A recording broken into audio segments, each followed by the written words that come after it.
In a way, we're all scientists, aren't we? Trying to make sense out of our lives and the world around us.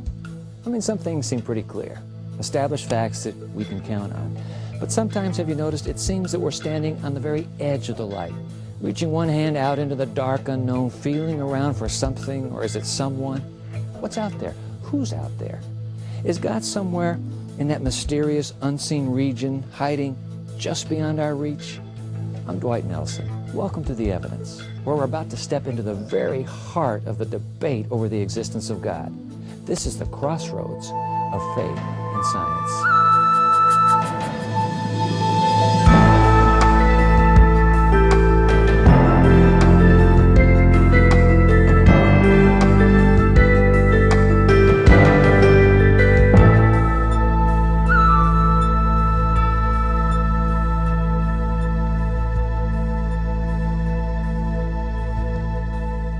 Dr. George Murphy is a Lutheran pastor and a theoretical physicist and the author of the book, The Cosmos in the Light of the Cross. Dr. Murphy, thank you for joining us.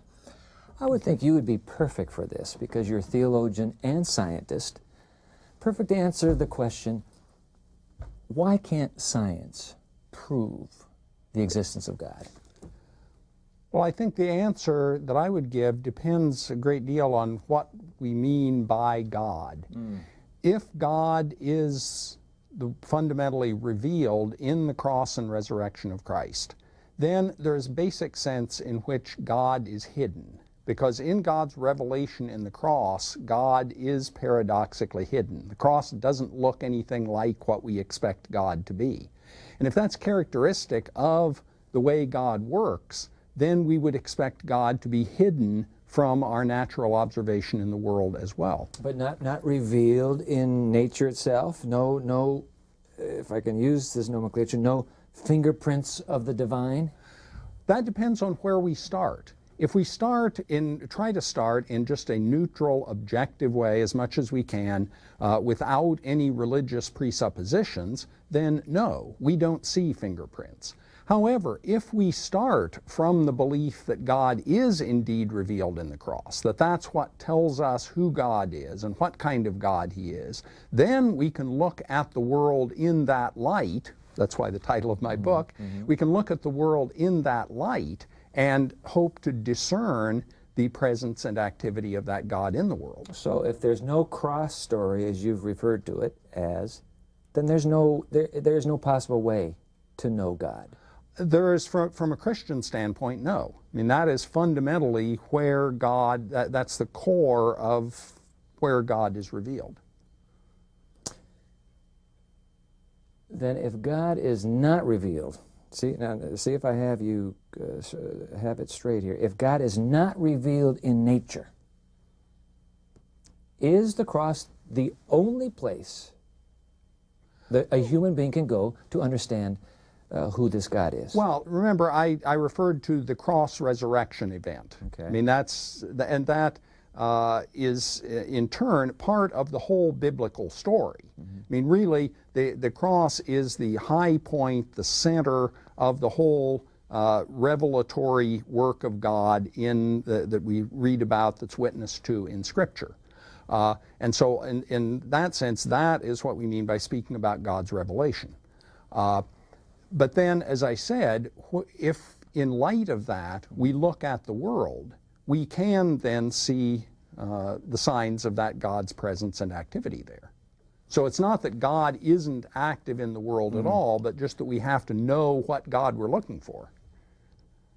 Can you find this God? Let's just refer to Him as this God. Can you find this God within the disciplines of science? Or is science, are you suggesting science is essentially atheistic? There just is no God in science?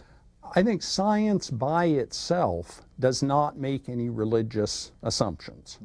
And that there are plenty of people who are excellent scientists who are atheists. And the fact that they are atheists doesn't keep them from doing good science. So in that sense, yes, science is not theistic. Maybe that would be a better way to put it.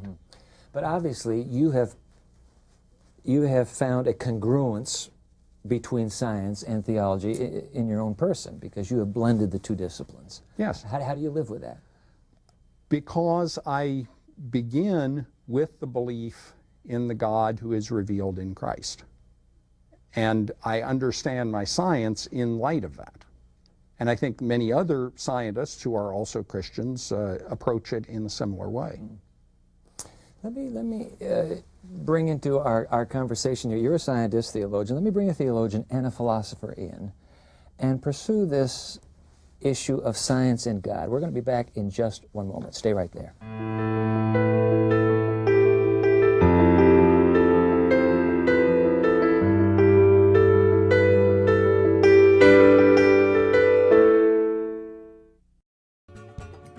Thanks for watching Hello Channel. Learn the language of the internet, travel, commerce, and diplomacy. Watch Hello Channel and learn English. Do it for yourself.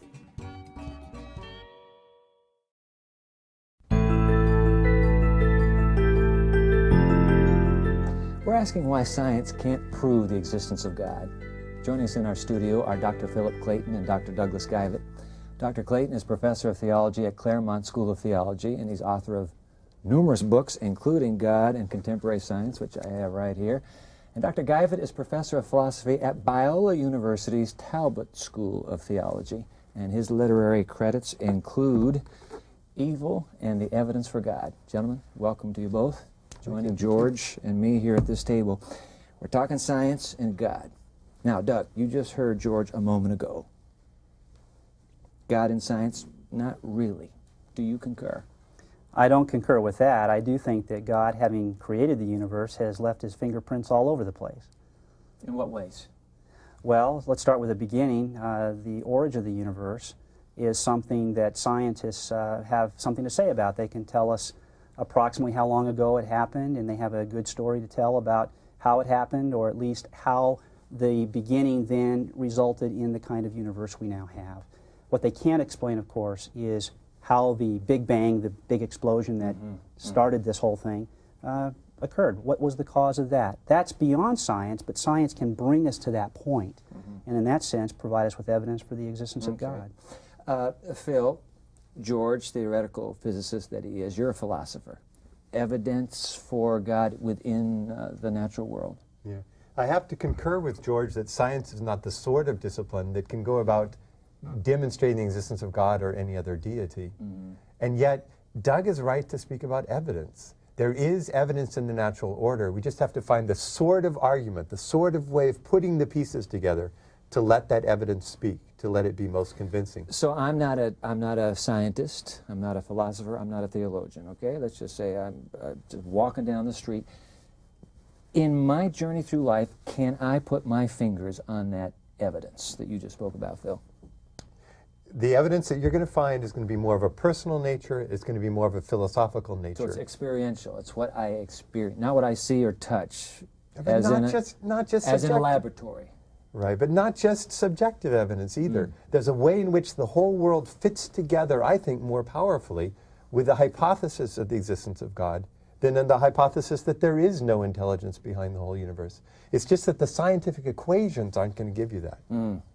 And George, is that making sense? Well, Scientific equations don't give us God. I would agree with that. I would also say that what we consider to be convincing evidence depends on where we're starting from, what our presuppositions are. Theology has been spoken of, often is spoken of, as faith in search of understanding. If we start from the standpoint of faith, then yes, we look at the world and we see things that help us further to understand what we believe, to strengthen our understanding of who God is. But that's because we start from that standpoint of faith. Do you think that God has intentionally hidden himself from human curiosity? In one sense, yes. I think the fact that God is hidden is, in an important sense, grace, because it means that we can understand the world on its own terms, in terms of natural processes and the scientific laws that describe them. And that allows us to be mature citizens of creation, rather than simply children who have to be told the answer to everything. But Doug, you don't consider yourself a child that has to be told the answers to everything. You're saying there's evidence out there. That's I can right. identify that evidence and conclude supreme being, perhaps even a benevolent creator.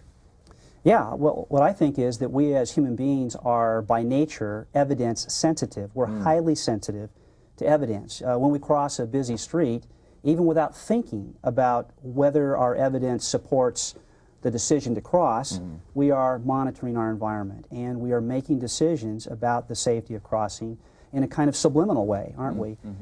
Picking up evidence and using it to get by in the world. I think that's going on all the time. And like Philip was saying, there are all sorts of personal ways that evidence plays a role in the guidance of our lives and the way we think.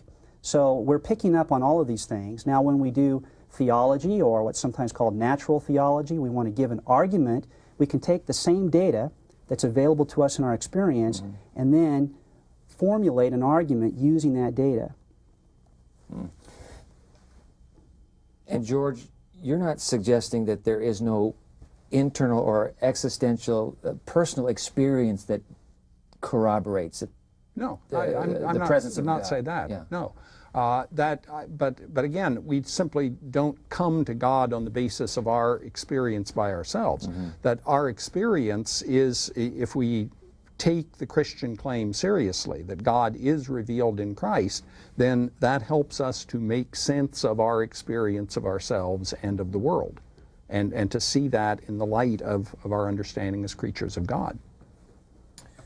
So Phil, science has a role in somehow ushering humanity to God? I'm afraid I have to part with Doug on that question. The strange thing for me as a Christian intellectual is to realize that science has an autonomy as a way that we gather knowledge of natural processes.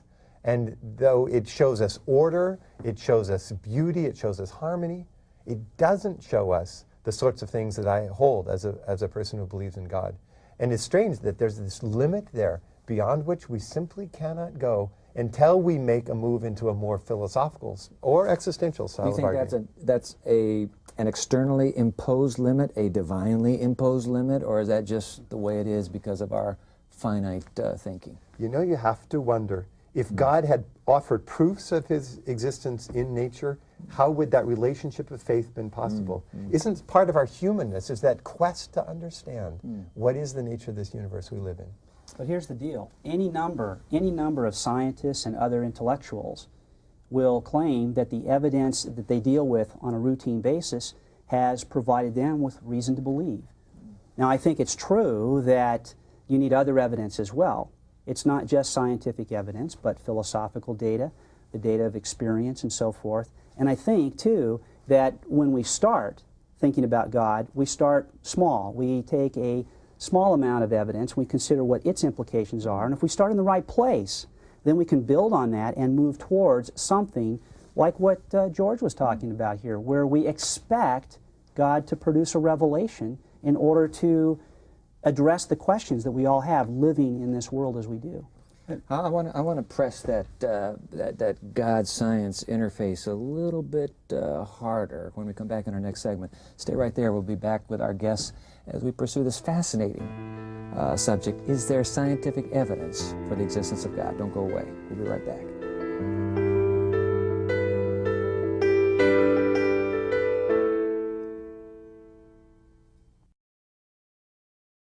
Learn English at home. Just say hello.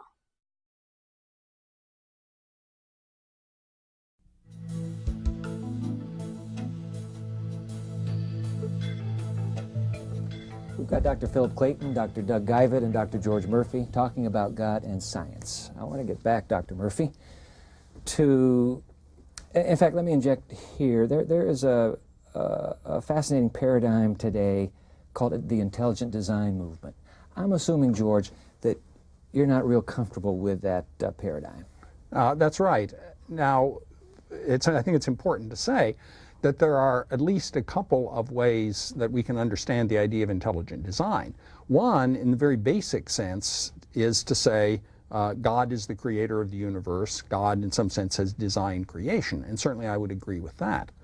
But as the phrase intelligent design is used in these recent conversations, it contains the idea that intelligent design should be an explicit part of our scientific theories and our scientific explanation of things, so that some phenomena like the origin of life can't be explained without invoking the idea of an intelligent designer. And I do not agree with that. Philip? To attempt to place God within a scientific hypothesis strikes me as just not plausible. So when William Dembski, the name that we associate with intelligent design, says that we can find from mathematical models the necessity of postulating an intelligent designer, says, well, I don't mean by that a religious hypothesis, just an intelligent designer, something like God. I have to say, no, that's mixing apples and oranges, two types of concepts.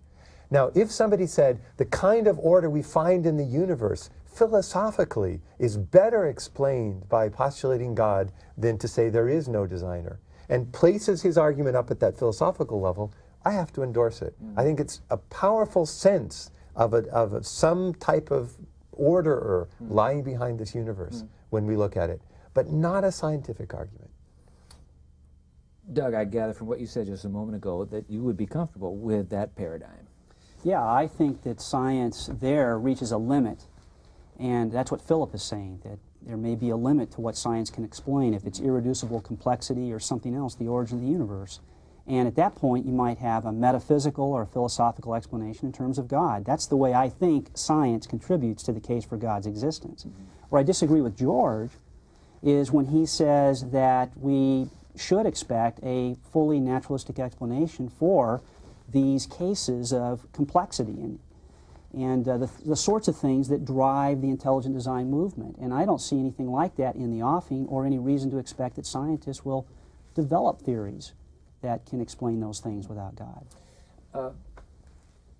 Then let me ask you gentlemen, the three of you, what kind of evidence would it take to prove God? Is there anything in the natural world that if we just had that, it would cinch the case? I don't think that any kind of scientific evidence is going to cinch the case for everybody. There is certainly evidence that will suggest to people that there is a God. There is evidence that for believers confirms their belief in God. But there's nothing, I think, that can be considered a open and shut proof of the existence of God. And yet, all three of you, scientist, philosopher, theologian, all three of you believe in God. If I understood that correctly? Yeah. All right. So I'm the skeptic, okay? And I'm saying, okay, I'm into science. I dabble a little here, a little there. But I've been through high school. I've been through college. It's ingrained in me that the evidence is not there. What would you say to me to say, hey, wait a minute, don't give up yet, Dwight. I think if you would do this, you might find the God I found. What would you say to me? I would say put yourself in a position to hear the message of Jesus Christ. That is, to hear the message of the gospel and open yourself, try to at least suspend disbelief and hear that.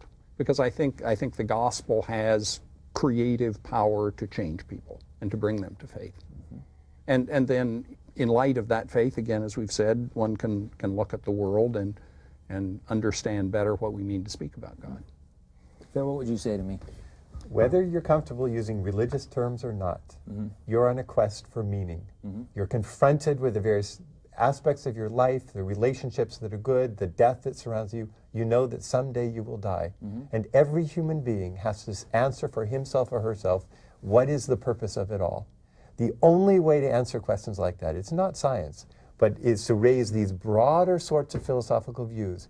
I think that the hypothesis that there is a God behind this entire order is the most powerful. Doug, how about you? Well, Dwight, I would say to the skeptic that any encounter with God is an encounter with a personal being who wants to be known.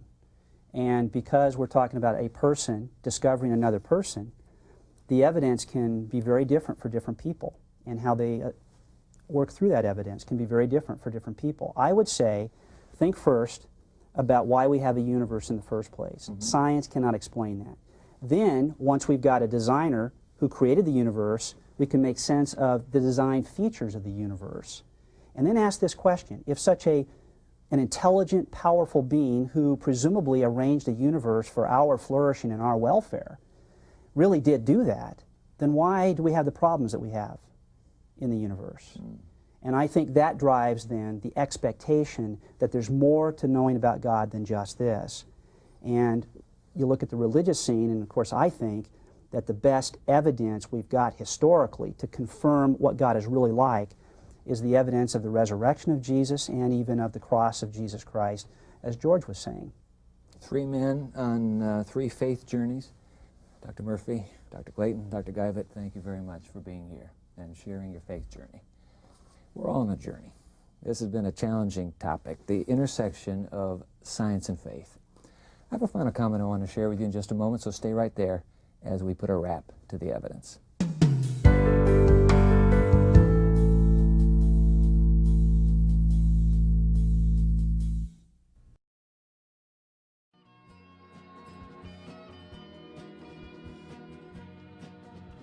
Hello. That's right, I said hello. I'm talking about an exciting new television channel that will change your life. My name is Ruth, and I want you to be one of the first to know about Hello Channel. Hello Channel is designed to teach you to speak English. Anyone can learn. We offer something for everyone. You'll see programming for children, teenagers, and adults, all on different levels. With Hello Channel, you'll hear, see, read, and speak English as you're watching entertaining television programs, making it easy to learn. If you've always wanted to learn English but haven't had a chance, Hello Channel is perfect for you. Start today, and remember, for a brighter future, just say hello.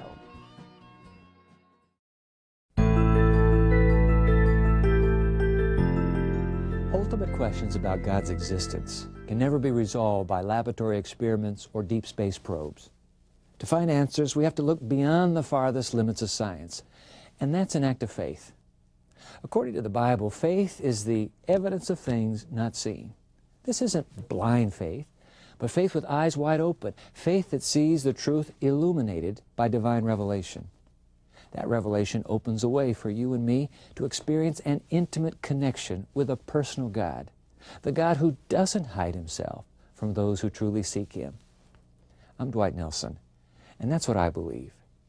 Join us next time for more of the evidence.